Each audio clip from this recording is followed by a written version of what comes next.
Bapak Ibu, saudara-saudari jamaah Masjid Al-Kautsar yang dirahmati dan dimuliakan oleh Allah Subhanahu wa taala.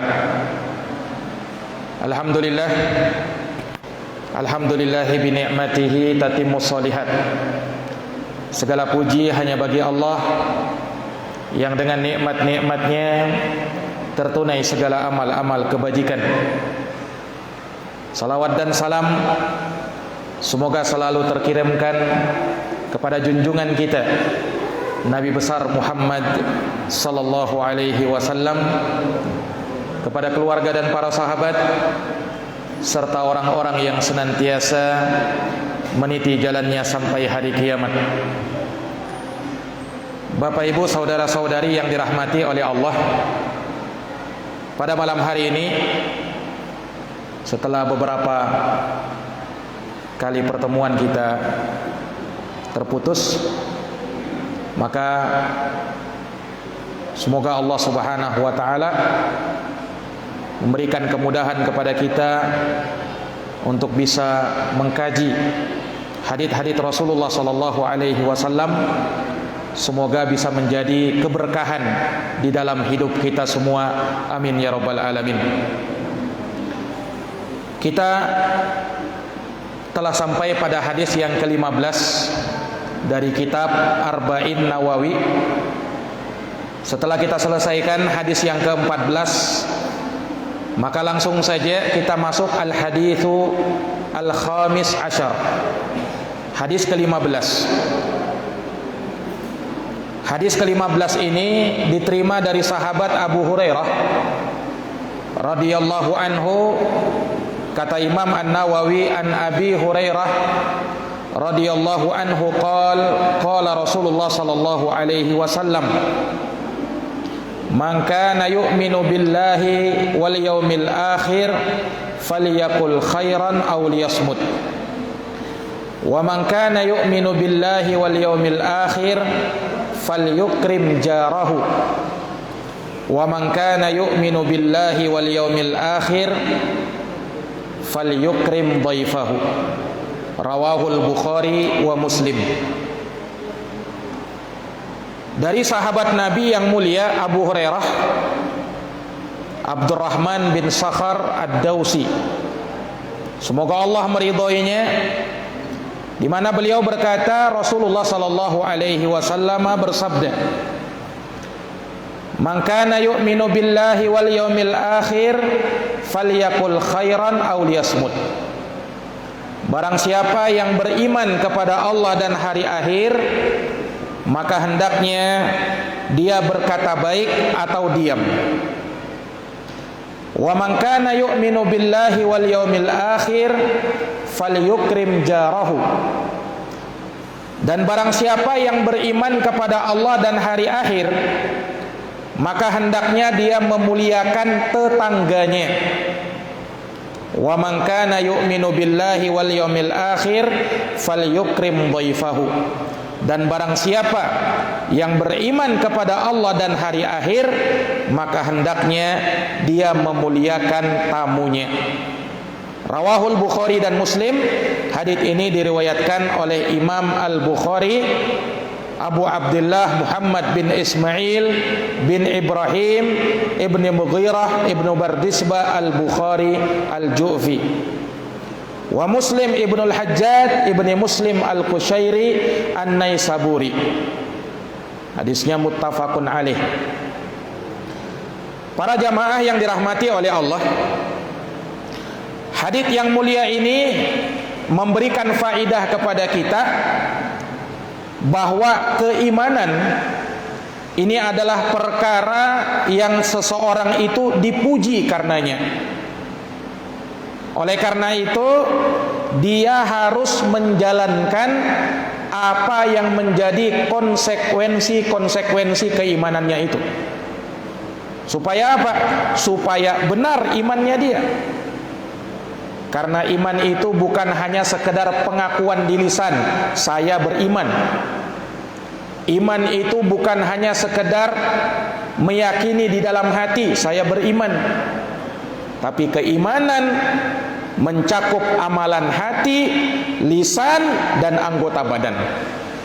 Itulah yang diucapkan oleh Ahlus Sunnah wal Jamaah, di mana mereka mengatakan al-imanu qaulun bil lisani wa i'tiqadun bil janani wal amalu bil jawarihi wal arkani. Iman itu, kata Ahlus Sunnah, mencakup 3 perkara. Iman itu adalah keyakinan di dalam hati, meyakini dan mempercayai, lalu dia ucapkan, dia ikrarkan di lisannya. Selanjutnya dia buktikan dengan amalan-amalan anggota badan yang teraplikasi dalam kehidupan sehari-hari. Nah, itulah keimanan. Makanya Nabi SAW ketika memberi contoh orang yang beriman kepada Allah dan hari akhir, dia mesti berucap baik atau diam. Dia mesti memuliakan tetangganya dan memuliakan tamunya. Ini contoh bahagian dari keimanan itu. Hadirin wal hadirat yang dirahmati dan dimuliakan oleh Allah, perhatikan di hadis ini, Nabi SAW membuka perintahnya dengan menyebutkan keimanan kepada Allah dan keimanan kepada hari akhir. Kenapa? Karena apa yang disebutkan oleh Nabi setelahnya bukan perkara ringan. Berucap dengan ucapan baik atau diam, ini bukan perkara ringan.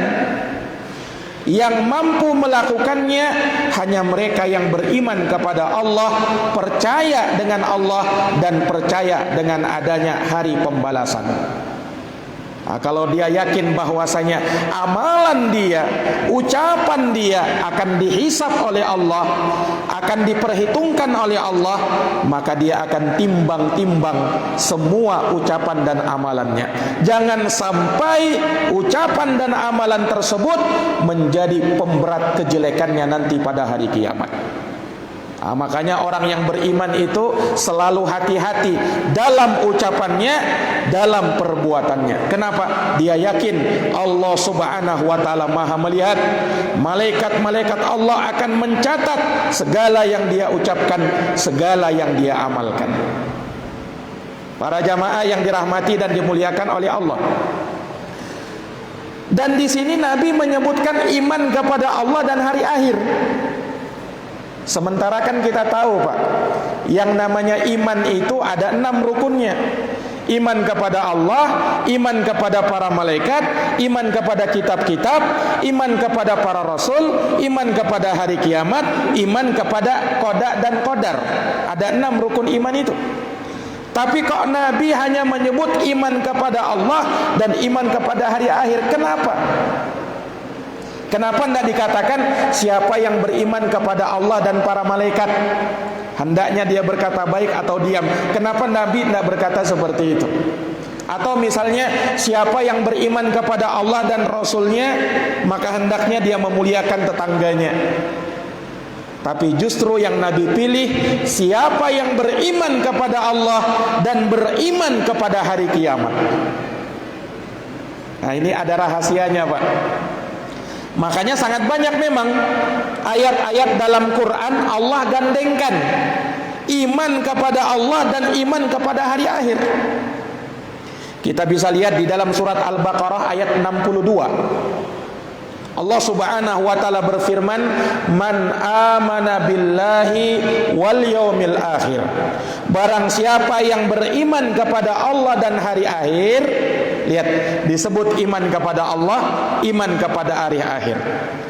Wa amila solihan, dan beramal dengan amalan soleh, falahum ajruhum inda rabbihim, maka bagi mereka pahala di sisi Rabb mereka, wala khaufun alaihim wala hum yahzanun. Tidak ada kekhawatiran pada diri mereka dan tidak pula mereka bersedih hati. Disebut iman kepada Allah, iman kepada hari akhir. Begitu pula di dalam hadis, Pak. Ketika Nabi melarang umat Islam untuk makan harta riba, bermuamalah dengan muamalah riba, apa kata Nabi? Man kana yu'minu billahi wal yaumil akhir fala ya'khudanna illa mithlan bimithlin. Siapa yang beriman kepada Allah dan hari akhir, maka jangan dia mengambil riba. Untuk kaum perempuan juga demikian. Rasulullah mengatakan, "Man kana yu'minu billahi wal yaumil akhir fala tusafir masirata yaumin wa lailah illa wa ma'aha mahram." Siapa yang beriman kepada Allah dan beriman kepada hari akhir, maka jangan kaum wanita melakukan safar kecuali ditemani oleh mahramnya. Nah, jadi sangat banyak nas-nas Quran dan hadis-hadis Nabi menyebut iman kepada Allah digandingkan dengan iman kepada hari akhir. Untuk apa? Kata para ulama, untuk memberikan motivasi kepada kita. Iya, untuk memberikan motivasi kepada kita. Karena orang bisa bersemangat tatkala dia tahu bahwa apa yang dia kerjakan dari amal kebaikan tidak sia-sia, akan dibalas di sisi Allah. Termotivasi dia untuk melakukan amal kebaikan. Sebaliknya, dia akan takut untuk melakukan kejelekan tatkala dia tahu bahwa satupun kejelekan yang dia lakukan akan dihisab oleh Allah, akan dibalas oleh Allah Subhanahu wa taala nanti pada hari kiamat. Ya kan? Akan termotivasi, muncul motivasi untuk beramal kebaikan dan meninggalkan amal keburukan. Nah, ini para jamaah sekalian yang dirahmati dan dimuliakan oleh Allah. Makanya banyak-banyak di dalam Quran diingatkan oleh Allah tentang negeri akhirat itu. Ya, janji Allah Subhanahu wa taala yang Allah siapkan bagi mereka yang beramal soleh, nikmat surga yang tidak pernah terlihat oleh mata, tidak pernah terdengar oleh telinga, dan tak pernah terbersit dalam hati manusia. Nikmat surga itu. Dan diceritakan secara detail bagaimana kehidupan di dalam surga. Untuk apa itu? Untuk memotivasi kita dalam beramal. Nah, sama di dalam hadis ini. Ketika Nabi ingatkan, siapa yang beriman kepada Allah dan hari akhir, berucap dengan ucapan yang baik. Kalau tidak dapat ucapan baik, hendaknya diam. Subhanallah. Para jamaah sekalian yang dirahmati dan dimuliakan oleh Allah, maka di dalam hadis yang mulia ini juga memberikan faidah kepada kita bahwa yang namanya iman itu bertambah dan berkurang. Iman itu kadang naik, kadang turun dia. Kapan iman itu naik? Ketika ia disirami dengan siraman-siraman rohani, terasa itu iman naik. Ketika dia melakukan amal-amal ketaatan, terasa itu iman naik. Kapan iman itu turun? Ketika kita jauh dari siraman-siraman rohani, turun iman-iman itu. Ketika kita melakukan maksiat, dosa kepada Allah, turun iman-iman itu. Makanya iman bisa bertambah, iman bisa berkurang. Disebutkan di dalam Al-Quran, innamal mu'minun, sesungguhnya orang-orang yang beriman itu, idza dzukirallah, kalau disebutkan nama Allah padanya, wajilat qulubuhum, hati-hati mereka bergetar. Itu orang yang beriman. Kalau dibacakan Quran, bergetar hati mereka, terasa iman bertambah. Wa idza tuliyat alaihim ayatuhu zadathum imana. Kalau dibacakan ayat-ayat Quran pada mereka, bertambah iman-iman yang ada pada diri mereka. Menunjukkan iman bisa bertambah, iman bisa berkurang. Ketika Nabi menjelaskan tentang kewajiban amar ma'ruf nahi mungkar, Nabi bersabda, man ra'a minkum mungkaron, siapa yang melihat kemungkaran, falyughayyirhu biyadih, rubah dengan tanganmu. Fa illam yastati fa bilisani, kalau tidak mampu rubah dengan lisanmu. Fa illam yastati fa biqalbi, kalau tidak mampu maka minimal rubah di dalam hati. Wa dzalika adhaful iman, tapi ingat itu adalah selemah-lemahnya keimanan. Berarti iman itu ternyata bisa melemah. Nah, ini jamaah sekalian yang dirahmati dan dimuliakan oleh Allah. Makanya di dalam hadis Nabi menyebutkan 3 perkara: berucap baik atau diam, memuliakan tetangga, dan memuliakan tamu. Orang yang melakukan 1 dari 3 ini berarti pada dirinya ada bahagian dari keimanan. Semakin sempurna imannya manakala dia lengkapi semua perkara yang diperintah oleh Nabi tadi, dia laksanakan, dia lakukan, dia amalkan. Maka akan semakin baik dan semakin sempurna amal-amal kebaikannya di sisi Allah Subhanahu wa ta'ala. Jamaah yang dirahmati dan dimuliakan oleh Allah, perhatikan tiga perkara yang disebutkan oleh Nabi. Ini merupakan bahagian dari adab dan akhlak seorang muslim dalam bermuamalah dalam kehidupan dunia bersama orang lain. Hubungan sesama kepada manusia. Ini kaitannya.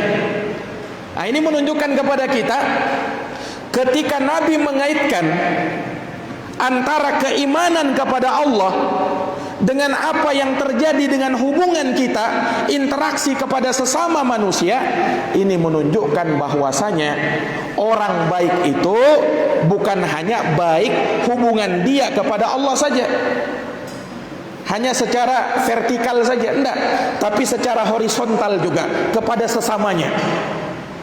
Baru dikatakan baik. Kalau ada orang yang dikatakan baik, ibadahnya mantap, hubungannya kepada Allah luar biasa, sholatnya tidak pernah ketinggalan, tapi kalau sesama manusia, interaksinya kepada sesama manusia buruk, belum dikatakan sebagai orang baik. Sama, kalau dia hubungan kepada orang lain baik, tapi hubungannya kepada Allah tidak baik, belum dikatakan orang baik. Orang baik itu manakala baik hubungannya kepada Allah, baik juga hubungannya kepada sesama manusia. Itulah yang diistilahkan dengan hablum minallah wa hablum minan nas. Hubungan kepada Allah dan hubungan kepada sesama manusia. Jamaah yang dirahmati dan dimuliakan oleh Allah, di dalam hadis Rasulullah sallallahu alaihi wasallam menyebutkan 3 perkara. Yang pertama, berucap kebaikan atau diam. Siapa yang beriman kepada Allah dan hari akhir, ucapkan yang baik atau diam. Ini terkait dengan lisan, karena lisanlah yang berbicara, lisanlah yang mampu berkata-kata baik itu,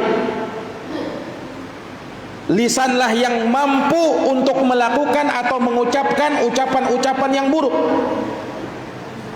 Makanya Nabi SAW sebutkan ini yang pertama dulu, karena ini kuncinya. Orang itu bisa dinilai baik oleh seseorang dilihat dari ucapannya, ya kan? Kalau ucapannya santun, baik sama orang, tutur katanya bagus, ini orang baik ini. Jamaah yang dirahmati dan dimuliakan oleh Allah.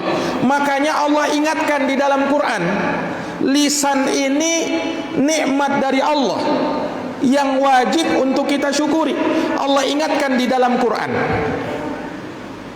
alam naj'al lahu ainain wa lisanan wa syafatain. Kata Allah Subhanahu wa ta'ala, bukankah kami telah menjadikan untuk manusia itu 2 mata, lisan dan 2 bibir. Allah ingatkan, hei manusia, kalian sudah diberikan mata, kalian sudah diberikan lisan oleh Allah. Itu nikmat, kalian syukuri nikmat itu. Bagaimana cara mensyukuri nikmat lisan? Jangan sampai lisan kita berucap ucapan-ucapan yang buruk. Selalu ucapkan ucapan yang baik. Kalau tidak dapat ucapan yang baik, mendingan diam, lebih selamat. Kenapa Pak? Ucapan kita ini jangan kira tidak dihisap, jangan kira tidak dicatat oleh malaikat. Semua yang kita ucapkan dicatat oleh malaikat Allah Subhanahu wa taala. Dicatat oleh malaikat Allah Subhanahu wa taala. Perhatikan di dalam Quran di surat Qaf ayat 18. Allah berfirman, "Ma yalfidhu min qaulin illa ladaihi raqibun atid." Perhatikan ayatnya. Ma yalfidhu min qaulin. Tidak ada satupun ucapan yang dilontarkan. Nah, ini kalimat ini kalau orang paham bahasa Arab, kata qaulin itu disebutkan oleh Allah dalam bentuk nakirah fi siyakin nafi, yang berada dalam konteks penafian. Dalam kaedah bahasa Arab memberikan faedah keumuman. Tidak ada satupun kalimat yang dilontarkan, kalimat apa saja, yang baik, yang buruk, yang asalnya mubah tapi bisa mengantarkan kepada kebaikan atau keburukan, akan dicatat oleh malaikat Allah Subhanahu wa taala. Ada malaikat raqib, ada malaikat atid yang mencatat ucapan-ucapan manusia itu. Subhanallah. Kalau manusia mau sadar ini, maka mesti dia akan berhati-hati dalam setiap ucapan dan tutur katanya. Kenapa? Akan dicatat oleh malaikat Allah. Kemudian bukan hanya sekedar dicatat, itu akan dipertanggungjawabkan nanti di hadapan Allah. Ini para jamaah sekalian yang dirahmati dan dimuliakan oleh Allah. Makanya lisan inilah yang banyak menggelincirkan seseorang itu. Ya, Rasulullah sampai bersabda, "Idza asbaha ibnu Adam," apabila anak cucu Adam masuk di pagi hari, "fa innal a'dha'a kullaha tukaffirul lisan," maka seluruh anggota badan akan mengingkari yang namanya lisan itu. Fataqul, semua anggota badan akan berkata kepada si lisan, "Ittaqillah, wahai lisan, bertakwa kamu kepada Allah fina, terhadap kami, fa innama nahnu bika, karena sesungguhnya kami ini," kata anggota tubuh kita, "kami ini tergantung kamu wahai lisan. Fa in istaqamta istaqamna." Kalau kamu lurus, kami pun ikut lurus. Wa ini wajajta wajajna. Tapi kalau kamu bengkok wahai lisan, kami pun akan ikut bengkok. Nah, ini jamaah sekalian yang dirahmati dan dimuliakan oleh Allah Subhanahu wa taala. Makanya lisan diperhatikan. Ucapan dan tutur kata perlu kita perlihat. Jangan sampai ucapan kita, tutur kata kita bisa menjerumuskan kita ke dalam neraka jahanam. Nauzubillahi min zalik. Ada ndak Ustaz orang yang dengan ucapannya bisa terjerumus ke dalam neraka jahanam? Ada. Rasulullah yang sebut lagi dalam hadis riwayat Bukhari Muslim. Kata Rasulullah, "Innal abda," sesungguhnya seorang hamba, "la yatakallamu bil kalimah," dia berucap dengan satu kalimat saja, "la yulqi biha balan," yang dia tidak terlalu perhatikan ucapannya tersebut. Ternyata ucapannya itu yahwi biha finnari jahannam, akan menggelincirkan ia ke dalam neraka jahannam sab'ina kharifan, sejauh 70 tahun perjalanan. Nauzubillah. Hadis riwayat Bukhari Muslim, Pak. Satu ucapan. Nah, ini makanya sangat pantas Nabi sebut yang pertama ini, ucapan ini. Banyak yang menggelincirkan orang itu gara-gara ini. Makanya Nabi berani menjamin, siapa yang menjamin lisan dan kemaluannya, saya jamin baginya surga Allah Subhanahu wa taala. Yang banyak menjerumuskan orang ke dalam neraka gara-gara lisan. Ya kan? Tidaklah terjadi pertengkaran, cekcok, sampai perkelahian, sampai pada taraf pembunuhan kecuali gara-gara lisan. Lisan dulu yang berkata-kata kan, terpancing emosi, tersulut emosi, marah-marah, terjadi kemungkaran yang luar biasa. Ya, berawal dari lisan. Kesyirikan, kemaksiatan, dan segala perbuatan dosa itu awal mulanya dari lisan, Pak. Man kana yu'minu billahi wal yawmil akhir falyaqul khairan aw liyasmut. Siapa yang beriman kepada Allah dan hari akhir, maka hendaknya dia berucap baik atau diam. Diam itu lebih selamat. Makanya sampai ada ungkapan, ya, sampai ada ungkapan katanya, jikalau, ya, kata Luqman, ini diriwayatkan dari Luqmanul Hakim, idza kanal kalamu min fiddah fa inna sukuta min dhahab. Apabila berbicara itu adalah perak, maka diam itu adalah emas. Ini kata Luqman Al-Hakim. Apabila berbicara itu adalah perak, maka diam itu adalah emas. Nah, ini jamaah sekalian yang dirahmati dan dimuliakan oleh Allah. Kenapa? Dengan dia diam itu lebih menyelamatkan dirinya. Ya, makanya orang yang bertakwa kepada Allah, orang yang punya sifat wara, maka dia akan sedikit berbicara kecuali di dalam kebaikan, kecuali untuk melakukan dan mengucapkan ucapan-ucapan kebaikan. Ya, al-muslimu man salimal muslimuna min lisanihi wa yadihi. Orang muslim yang sempurna Islamnya adalah orang muslim yang kaum muslimin lainnya selamat dari gangguan lisan dan tangannya. Ini jamaah sekalian, dengan lisan ini manusia bisa mulia di sisi Allah, diangkat derajatnya di sisi Allah. Karena dengan lisan kita bisa berzikir kepada Allah. Nabi puji orang-orang yang berzikir itu, sampai kata Nabi, sabaqal mufarridun, telah menang al-mufarridun. Sahabat tanya, ya Rasul, siapa itu yang kau maksud dengan al-mufarridun? Kata Rasulullah, al-dzakirinallaha katsira wadz-dzakirat. Al-mufarridun adalah mereka yang banyak berzikir kepada Allah, banyak mengingat Allah, laki-laki maupun perempuan. Dengan lisan kita mulia di sisi Allah, bisa mendapatkan syafaat dengan kita membaca Quran. Dari mana itu? Lisan kita. Kata Nabi, iqra'ul Quran, bacalah Quran, fa innahu ya'ti yaumal qiyamah syafi'an li ashabi. Baca Quran karena Quran bisa memberi syafaat pada hari kiamat. Jamaah sekalian, dari mana kita bisa baca Quran? Dari lisan kita. Dengan lisan kita bisa selamat dari musibah, azab yang Allah turunkan, dengan kita melakukan amar ma'ruf nahi mungkar. Bagaimana caranya kita beramar ma'ruf nahi mungkar? Dengan lisan kita, mulai dengan lisan kita. Nabi pernah bersabda, ma min qaumin yu'malu baina dhahar 'ainaihi bil ma'asi wa hum qadiruna ay yughayyiruha thumma lam yughayyiruha illa yushaku ay ummahumullahu biiqabim min.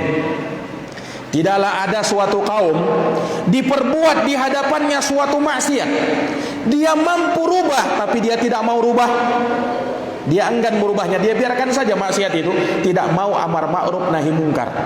Kata Allah, dikhawatirkan ketika Allah turunkan azab, musibah, semuanya kena. Gara-gara ulah beberapa orang, yang lain bisa ikut. Kenapa? Yang lain ini mendiamkan kemungkaran. Makanya kalau ada yang mungkar, kita jangan diam, Pak. Minimal kita tegur, berusaha untuk merubahnya supaya kita tidak kena azabnya Allah Subhanahu wa taala. Makanya ada istilah para ulama, orang yang diam dari kemungkaran itu syaitonun akhros, setan bisu.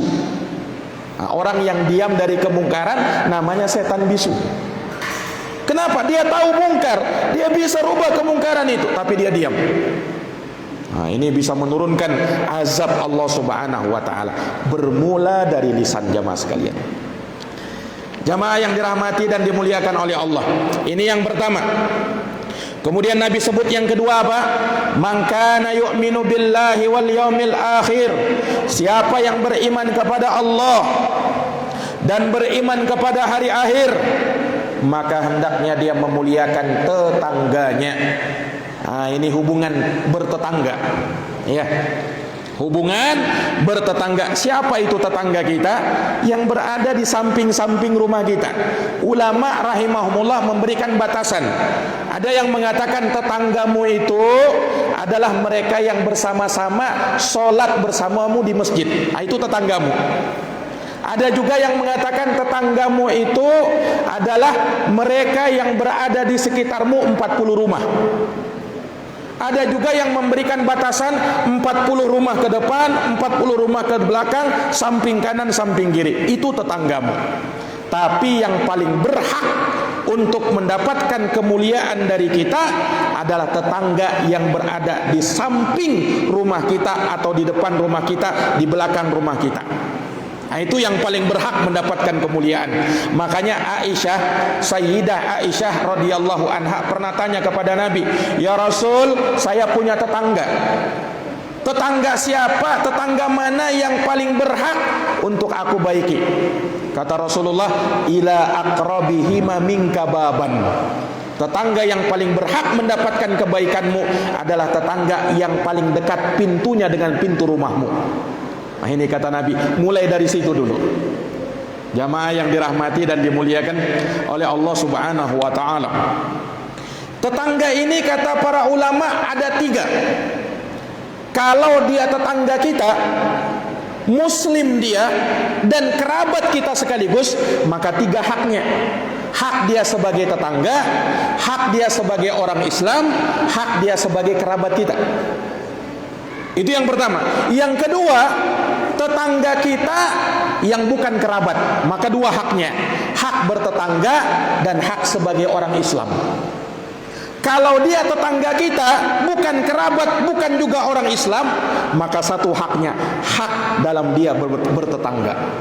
Nah, ini jamaah sekalian yang dirahmati oleh Allah. Maka jangan disangka kalau tetangganya bukan Islam, oh kita tidak berbuat baik kepada tetangga yang bukan Islam itu. Oh tidak, Islam ya berbuat baik kepada siapapun, walaupun dia bukan orang Islam.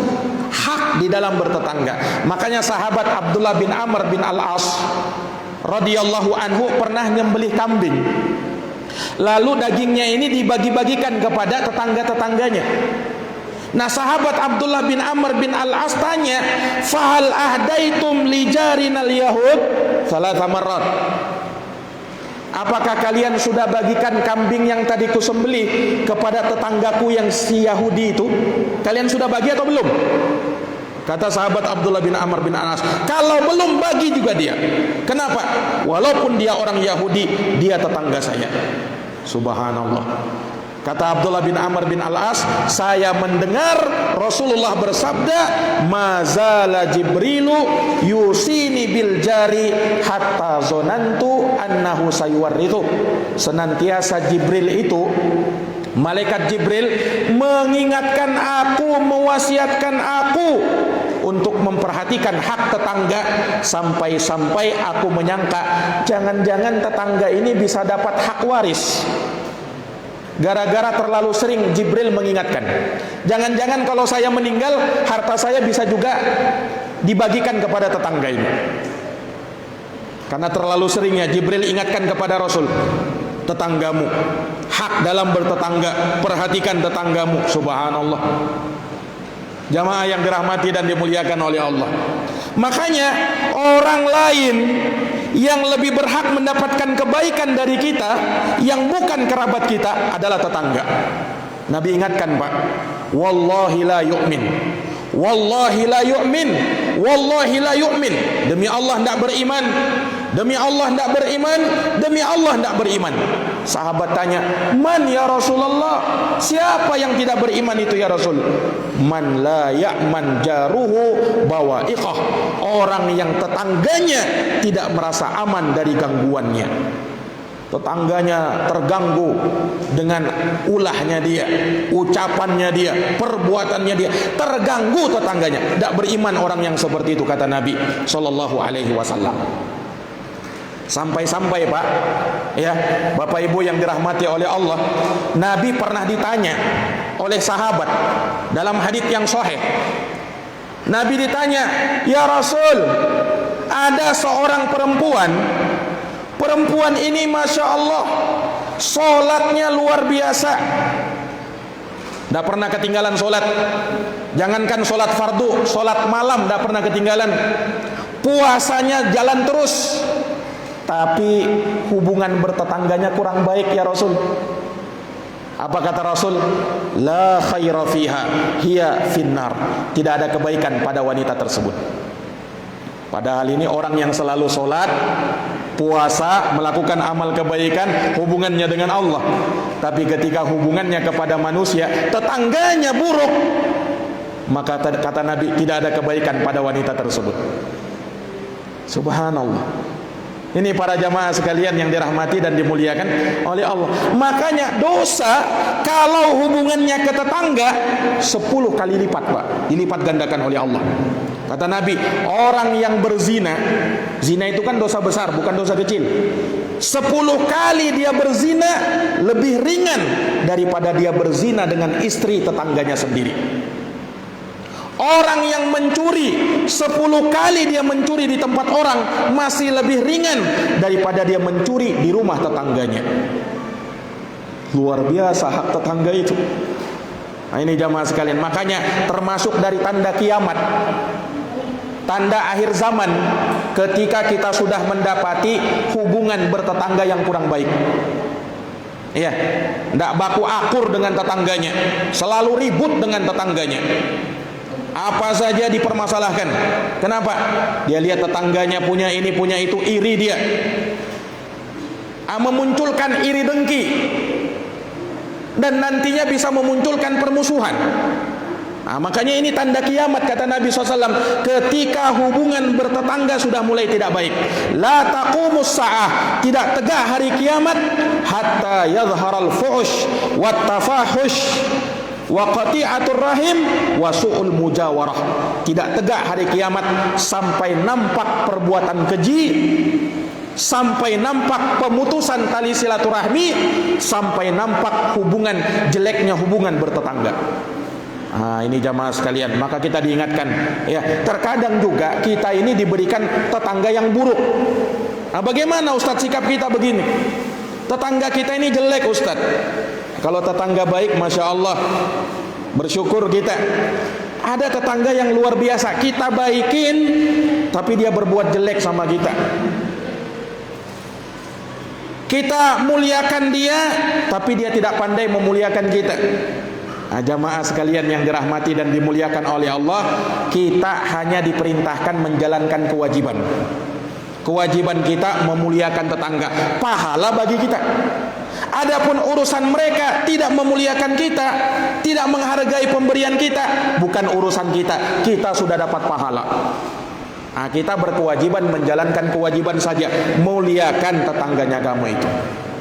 Ini jamaah sekalian yang dirahmati dan dimuliakan oleh Allah Subhanahu wa taala. Dan banyak sekali Nabi SAW ingatkan tetangga ini.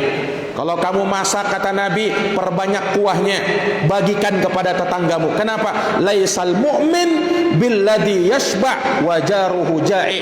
Bukan orang beriman kalau ada orang yang kenyang dia sementara tetangganya kelaparan di sebelah rumahnya. Itu bukan orang yang beriman, menunjukkan bahwa dia tidak memperhatikan tetangga-tetangganya. Makanya Pak, perbaiki hubungan bertetangga. Muliakan tetangga kita, mulai dari tetangga. Disitulah kita membangun komponen masyarakat lebih baik lagi. Yang terakhir, Nabi SAW menyebutkan, man kana yu'minu billahi wal yawmil akhir falyukrim dhaifahu. Siapa yang beriman kepada Allah dan hari akhir, maka muliakan tamu. Memuliakan tamu. Memuliakan tamu ini jangankan umat Islam, orang Arab jahiliyah dulu, mereka orang yang pandai memuliakan tamu, Pak. Jangan dikira ya, Abu Lahab, Abu Jahal itu memang orang tak beriman, memerangi Nabi SAW, memusuhi Nabi SAW. Tapi Abu Lahab dan Abu Jahal orang yang sangat pandai memuliakan tamu. Dan orang Arab memang sangat pandai memuliakan tamu. Ciri kebaikan mereka itu. Nah, jamaah sekalian yang dirahmati oleh Allah, ketika Islam datang, maka yang seperti ini semakin disempurnakan lagi, semakin disempurnakan lagi. Rasulullah memerintahkan muliakan tamu. Makanya ketika Nabi kan pertama kali Pak menerima wahyu di Gua Hira, Nabi turun, Nabi ketakutan, Nabi menggigil. Sayyidah Khadijah radhiyallahu anha melihat, ada apa ya? Wahai suamiku, ada apa denganmu? Aku khawatir terhadap diriku. Jangan-jangan terjadi sesuatu pada diriku. Subhanallah, istri yang baik Khadijah radhiyallahu anha menenangkan Rasulullah SAW. Kata beliau apa? Kalla wallah, tidak, demi Allah, Allah tidak akan menghinakan kamu. Wahai suamiku, kamu orang baik, kamu tidak memutuskan tali silaturahim, kamu memuliakan tamu, kamu memuliakan tetangga. Diingatkan dengan kebaikan Rasulullah, salah satunya adalah memuliakan tamu. Jamaah yang dirahmati dan dimuliakan oleh Allah, makanya ketika datang seorang tamu ke rumah kita, muliakan dia. Siapa yang beriman kepada Allah, beriman kepada hari akhir, muliakan tamumu. Jaizatahu, keistimewaannya. Kata ulama, bertamu itu hak mereka selama 3 hari 3 malam. Yang paling luar biasanya hari pertama, hari kedua, hari ketiga seperti biasa, hari keempatnya itu sedekah. 3 hari berturut-turut kalau dia bertamu ke rumah kita, muliakan dia. Ini jamaah sekalian yang dirahmati dan dimuliakan oleh Allah Subhanahu wa taala. Nah, inilah Islam sangat pandai mengatur hubungan-hubungan bermasyarakat, hubungan-hubungan bertetangga, hubungan-hubungan bersama orang lain. Ketika dia mampir di rumah kita, bersama dengan kita, muliakan dia. Sebagai akhlak dan adab orang Islam itu memuliakan orang lain. Siapapun dia, tidak peduli tamu kita itu orang Islam ataukah orang bukan Islam, muliakan dia sebagai akhlak kita. Jamaah yang dirahmati dan dimuliakan oleh Allah Subhanahu wa taala, demikian hadis yang kita bisa bacakan pada kesempatan malam hari ini, hadis ke-15 terkait dengan orang yang beriman kepada Allah dan hari akhir, dia mengucapkan kebaikan atau diam, memuliakan tetangga dan memuliakan tamu. Semoga Allah Subhanahu wa taala memberikan taufik kepada kita untuk bisa berakhlak dengan akhlak-akhlak yang disebutkan oleh Nabi ini. Kita perbaiki hubungan-hubungan kita bersama orang lain. Semoga dengan hal tersebut kita mendapatkan kebaikan, pahala yang berlipat ganda, rahmat dan keberkahan di sisi Allah Subhanahu wa taala. Amin ya rabbal alamin. Demikian, lebih dan kurangnya mohon dimaafkan. Hadanallahu wa iyyakum ajma'in. Kita tutup dengan doa kafaratul majlis. Subhanakallahumma wa bihamdika asyhadu an la ilaha illa anta astaghfiruka wa atubu ilaik. Walhamdulillahi rabbil alamin. Wassalamu alaikum warahmatullahi wabarakatuh.